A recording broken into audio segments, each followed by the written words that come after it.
Beyond love tears filled my eyes as she held my hand.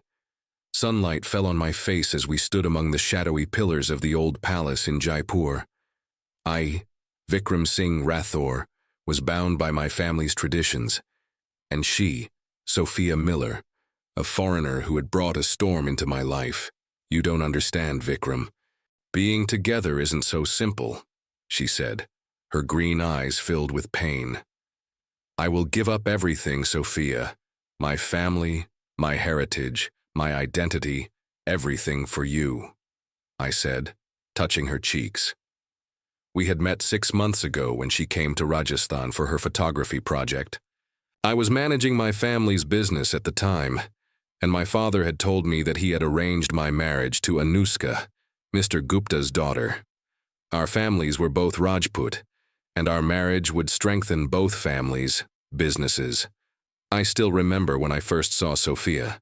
She was sitting in a small cafe in Jaipur, looking at photos on her camera.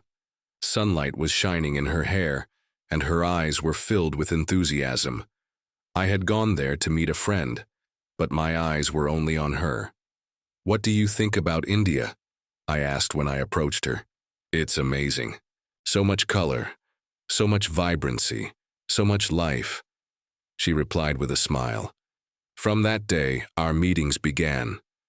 I took her to beautiful places in Rajasthan, and she showed me her world through her photos and stories. Slowly, we grew closer to each other. But when my family found out, a storm erupted. "This is unacceptable." My father had yelled, "You are a Rathore. Our traditions have been carried on for thousands of years. You cannot marry a foreign girl." Mother also said, "Son, her culture, her beliefs, her upbringing are all different. This relationship will never succeed." Living at home had become difficult for me.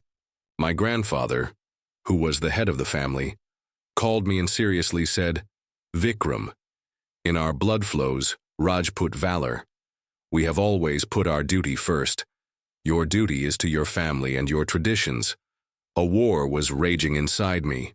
On one side was my family, my traditions, my identity, and on the other side was Sophia, who had brought a new meaning to my life. When I told her about my family's opposition, she showed understanding. "I don't want to separate you from your family, Vikram," she said. "I understand how important traditions are, but I didn't want to lose her. I made a plan. I would introduce her to my family, show them how wonderful she is." "Do you think this will work?" she asked, anxiously. "I don't know," I answered honestly, "but I have to try." That day, when I took her to my home, my heart was pounding. My family members would formally welcome her, but I could see the disapproval in their eyes. Grandmother, who had always been calm and understanding, looked at Sophia and saw something different. Perhaps she saw the love in my eyes, or perhaps she sensed the beauty of Sophia's soul. "Son," she told me later, "love is something that goes beyond boundaries and traditions, but it won't be easy." And she was right. My father gave me an ultimatum. Either I leave Sophia, or I would lose my place in the family business and heritage. Today, standing among the pillars of the palace, I had made my decision. "I am with you, Sophia, no matter what," I said, taking her hands in mine. There were tears in her eyes, but she smiled. "Would you really give up everything for me?" she asked. "Yes, because you are my everything," I answered. We looked at each other, knowing that our journey had just begun and many challenges lay ahead. But at that moment, in the shadows of the palace, our love was stronger than our traditions and boundaries. In the next few weeks, my life changed. My father kicked me out of the house, and I had to live in my apartment. My share in the family business was taken away and given to my younger brother, Aaron. Walking on the street, people whispered when they saw me, "That's him, the Rathore son, who left his family for a foreign woman." But Sophia was with me. Her photography project had ended, but she didn't go back. She extended her stay, and we started living together. Her presence gave me the strength I needed. "Do you regret it?" she asked me one night as we sat on the rooftop, the city lights twinkling before us. "Never," I answered honestly, but I miss my family. Sophia held my hand and said, I still think we should try once more. Talk to your family. I shook my head. They won't listen. For them, I am dead, but Sophia didn't give up. She started reading about Indian culture, tried to learn Hindi, and even gathered information about Rajput history and traditions. Her dedication amazed me. One day, when I returned from work, I had started a job at a tourist company. I saw Sophia wearing a sari. She looked beautiful, but a bit uncomfortable. How does it look? She asked, turning around to show me. You look very beautiful, I said, smiling, but you don't need to do this.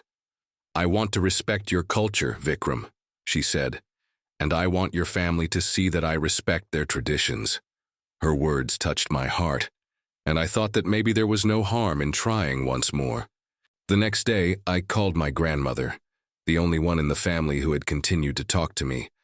I told her that Sophia and I wanted to meet her. Your father won't like this, she warned. I know, grandmother, but please give us a chance, I pleaded. She sighed and said, All right, come tomorrow afternoon. Your father won't be home at that time. The next day, Sophia wore a beautiful sari, and we went to meet my grandmother. When we arrived, my grandmother was waiting for us. Sophia touched her feet according to Indian tradition and asked for her blessing. My grandmother looked at her and then at me. Something had changed in her eyes. Do you really want to embrace this? She asked Sophia. Yes, I love Vikram, and I want to be a part of his culture and family too, Sophia replied. My grandmother took her hand in hers and said, You are a good girl. I can see that you truly love my grandson. They talked for 3 hours. Sophia told her about her family, about her country, and also how she had fallen in love with India. My grandmother told her stories about our family, about our history, and about the importance of our traditions. When we were leaving, my grandmother called me aside and said, I will talk to your father. Whether he will listen or not, I don't know, but I will try. Tears came to my eyes and I hugged her. Thank you, grandmother. The next week, my younger brother Aaron called. Brother, father wants to meet you. He said, he will come to your apartment tomorrow morning. My heart started racing. My father was coming to my home. Was this a good sign, or was something bad about to happen? The next morning, both my father and brother came. Sophia welcomed them, made tea, and then left us alone. Your grandmother spoke to me. My father began, his voice still stern. She says that this girl truly respects our culture. I nodded. Yes, father, she is learning, trying. He took a deep breath and said, I still cannot accept this relationship, Vikram. Our traditions, our history, it's so important. My heart sank, but then he continued, But you are my son, and I cannot completely lose you. I looked into his eyes, and for the first time, I saw pain there. He missed me. Will you give her a chance? I asked, hopeful. I will try, he said, but it won't be easy. Our society, our family, everything is against it. I know, father, I said, but we will fight this together. After that day, things slowly began to change. My brother often came to visit us, and sometimes mother came too. They were still uncomfortable, but at least they were trying. But then suddenly, everything changed. One evening, Sophia told me that her father was very ill and she had to go back to her country. My heart sank. Would she come back? Would our love survive this distance? I have to go, Vikram, Sophia said, her eyes moist. My father needs me. I understand, I said, holding her hands. You should go. The next day, I took her to the airport. We both knew how difficult this goodbye would be. We promised to talk every day and meet as soon as possible. I will come back, she said, hugging me one last time. I promise. As she walked towards the gate, there was a strange fear in my heart. Would she really come back? Or once back in her world, would she forget me? In the next few weeks, we talked every day on video calls. Her father's condition was serious, and she spent most of her time with him in the hospital. I wished I could be there to support her, but I didn't have a visa, and it was difficult to obtain one in such a short time. One day, when I was alone in my apartment, there was a knock on the door. When I opened it, my father was standing there. "May I come in?" he asked, a strange softness in his voice. I gestured for him to enter, surprised that he had come to meet me alone. "Your grandmother told me that Sophia's father is ill," he said, "and that she has gone back to care for him." "Yes, father," I replied. "His condition is very serious." My father nodded and then looked into my eyes. "Do you want to go with her?" I was stunned. "Yes, but the visa." "I have some contacts," he said. "I can help." I couldn't understand what was happening. My father, who had thrown me out of his family, now wanted to help me go to Sophia. "Why are you doing this?" I asked disbelievingly. My father took a deep breath and said, "Because I have seen how much she is trying, and because you are my son, I cannot see you unhappy." Tears came to my eyes, and I hugged him. After so many years, it felt like I had my father back. 3 days later, I was on a plane heading to Sophia's city. My father's contacts had expedited the visa process, and my brother had dropped me off at the airport. "Take care of her, brother," he said as we were saying goodbye, "and come back soon." When I reached Sophia's city, she met me at the airport. We hugged each other as if we never wanted to be apart. "I can't believe you're here," she said, her eyes filled with tears. "I am with you, always," I said, touching her cheeks. She took me to the hospital where her father was. He was a frail man, but there was still a spark of life in his eyes. When Sophia introduced me, he looked at me and smiled. "So you're the one who stole my daughter's heart?" he said in a weak voice. "Yes, sir," I replied, "and she has taken mine as well." He smiled and held my hand with his weak hands. "Take care of her." I promised that I would always take care of her. 2 weeks later, Sophia's father's condition began to improve. The doctors said he was out of danger, and now he was slowly recovering. Sophia's mother, who had been a bit skeptical about me at first, was now beginning to accept me.